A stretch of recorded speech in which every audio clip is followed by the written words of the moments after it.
ये बात है उस समय की, जब एक रेगिस्तानी गांव में एक व्यक्ति बहुत ही परेशान रहता था। उस समय उसके पास संसाधन भी कम थे, लेकिन उनके मन में एक तनाव भरा रहता था।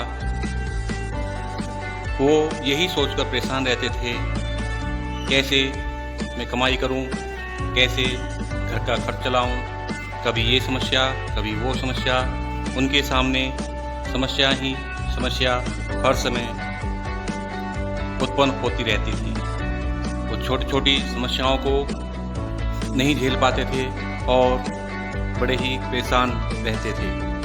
इस तनाव के चलते हुए, समस्याओं के चलते हुए वो अब शारीरिक रूप से दुबले हो गए थे, क्षीण हो गए थे, बीमार भी अक्सर रहने लगे। फिर कुछ समय बाद दूर एक गांव में एक महात्मा ने अपना पड़ाव डाला। तो ये खबर इनको भी लगी कि सिद्ध महात्मा ने दूर गांव में अपना पड़ाव डाला है, वो बहुत सिद्ध महात्मा है। तो इन्होंने सोचा, क्यों न मैं भी अपनी समस्या उन महात्मा के सम्मुख रखूं। क्या पता जो मैं हर समय परेशान रहता हूं, समस्याओं से घिरा रहता हूं, एक समस्या आती नहीं दूसरी फिर आ जाती है, समाधान किसी का निकलता नहीं। तो ऐसा मन बनाकर ये उन महात्मा जी से मिलने के लिए चले। सिद्ध महात्मा जी के साथ में बहुत से उनके अनुयायी, उन्होंने भी वहीं पड़ाव डाला। उनके ऊँटों के बेड़े में बहुत से ऊँट थे। अब ये व्यक्ति कुछ दिनों के सफ़र के बाद, उस समय यातायात के साधन भी इतने नहीं थे, उनके पास पहुँचे।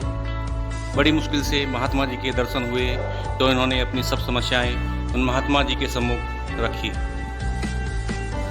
महात्मा जी ने इनकी सब बातें सुनी, लेकिन इनको अनसुना करके ये कह दिया कि जाओ, अब रात होने वाली है, तुम हमारे ऊँटों के जो बेड़े हैं उनमें चले जाओ और प्रत्येक ऊँट को बिठाकर उसको सुला देना। जब सारे ऊँट तुम सुला दोगे तब हमारे पास आना, हम तुम्हें चुटकियों में तुम्हारी समस्या का समाधान बता देंगे। तो ऐसे ही रात भर वो व्यक्ति उन ऊँटों को बैठाने के और उनको सुलाने के प्रयास में लगा रहा। उसने कुछ ऊँटों को अपने प्रयास से बैठा दिया और कुछ ऊँटों को बैठाने का प्रयास करने लगा।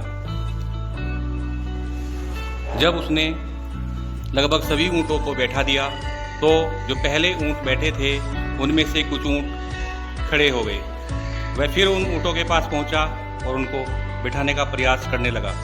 बस सारी रात इसी उधेड़-बुन में व्यतीत हो गई। एक ऊँट बैठाया, दूसरा खड़ा हो गया। तो सुबह हो गई तो महात्मा जी के पास पहुंचा तो महात्मा जी ने उससे कहा, कहो कैसी नींद आई। तो बोले, महात्मन मुझे नींद कहाँ, मैं तो सारी रात ऊँटों को ही बैठाता रहा। कुछ ऊँटों को बैठाता तो कुछ पहले वाले ऊँट जो बैठ गए थे वो उठ खड़े होते। महात्मा जी ने कहा, बस यही तुम्हारी समस्या का समाधान है वत्स।